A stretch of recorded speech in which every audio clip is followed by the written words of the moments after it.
বন্ধু, কল্পনা করুন আপনি একটি বিশাল পর্বতের চূড়ায় দাঁড়িয়ে আছেন। চারদিকে নির্মল আকাশ, পায়ের নিচে মেঘের ভেলা। এই চূড়া জয়ের জন্য আপনি অনেক পরিশ্রম করেছেন, অনেক ঘাম ঝরিয়েছেন, অনেক নির্গুম রাত কাটিয়েছেন। আজ আপনি বিজয়ী, আজ আপনি সফল। এই অনুভূতিটা অসাধারণ, তাই না? কিন্তু আমার প্রশ্নটা হল, এরপর কি? চূড়ায় পৌঁছানোর পর দুটো পথ খোলা থাকে। এক, চূড়ার সৌন্দর্য উপভোগ করে ধীরে ধীরে নিচে নেমে আসা। আর দুই, ওই চূড়া থেকে আরও উঁচু, আরও চ্যালেঞ্জিং কোনো চূড়ার দিকে দৃষ্টি দেওয়া এবং নতুন যাত্রার জন্য নিজেকে প্রস্তুত করা। সফলতা অর্জন করা কঠিন, কিন্তু তার চেয়েও অনেক বেশি কঠিন হল সেই সফলতাকে ধরে রাখা এবং তাকে ছাপিয়ে যাওয়া। কারণ চূড়ায় ওঠার সময় আমাদের মধ্যে যে তীব্র ক্ষুধা, যে জেদ কাজ করে, চূড়ায় পৌঁছানোর পর সেই ক্ষুধাটা প্রায়ই কমে যায়। আমরা আত্মতৃপ্তিতে ভুগতে শুরু করি। আমরা ভাবি, আমি তো আমার লক্ষ্যে পৌঁছে গেছি, এখন একটু আরাম করা যেতেই পারে। আর এই আরাম, এই স্বস্তির অনুভূতিটাই হল সাফল্যের সবচেয়ে বড় শত্রু। তাহলে কিভাবে এই শত্রুকে পরাজিত করবেন? কিভাবে নিজের ভেতরের আগুনটাকে আজীবন জ্বালিয়ে রাখবেন? আসুন আজ সেই রহস্য নিয়েই কথা বলি। প্রথমত, চিরকাল ছাত্র থাকুন। আপনি যে ক্ষেত্রেই সফল হন না কেন, এটা মনে রাখবেন, জ্ঞান অসীম। যেদিন আপনি ভাববেন যে আপনি সবকিছু জেনে গেছেন, সেদিনই আপনার পতন শুরু হবে। আপনার ফিল্ডে কি নতুন আসছে, পৃথিবী কিভাবে বদলাচ্ছে, সেদিকে সজাগ দৃষ্টি রাখুন। প্রতিদিন নতুন কিছু শেখার চেষ্টা করুন। বই পড়ুন, পডকাস্ট শুনুন, সফল মানুষদের জীবনী পড়ুন। নিজেকে ক্রমাগত আপগ্রেড করতে থাকুন। একজন সফল ব্যক্তি আর একজন কিংবদন্তির মধ্যে পার্থক্য হল, সফল ব্যক্তি একটি চূড়ায় উঠে থেমে যায়, আর কিংবদন্তি একটার পর একটা চূড়ায় জয় করে চলেন। দ্বিতীয়ত, আপনার কেনকে মনে রাখুন। আপনি কেন এই যাত্রা শুরু করেছিলেন? আপনার পেছনের কারণটা কি ছিল? পরিবারের মুখে হাসি ফোটানো, নিজেকে প্রমাণ করা, নাকি পৃথিবীকে কিছু ফিরিয়ে দেওয়ার ইচ্ছা? যখনই আপনার ভেতরের জেদ কমে আসবে, যখনই আলস্য আপনাকে ঘিরে ধরবে, তখনই আপনার সেই কেনর কাছে ফিরে যান।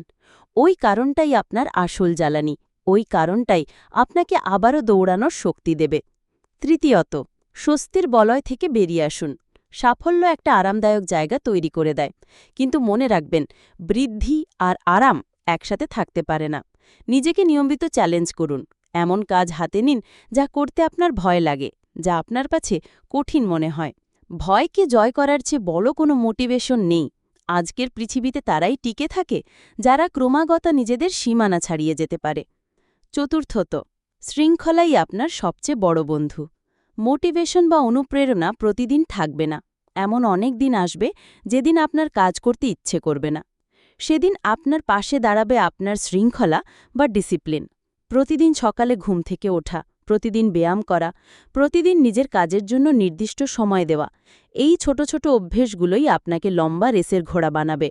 অনুপ্রেরণা হল রকেটের জ্বালানি, যা আপনাকে উড়তে সাহায্য করে, কিন্তু শৃঙ্খলা হল সেই ইঞ্জিন যা আপনাকে মহাকাশে টিকিয়ে রাখে।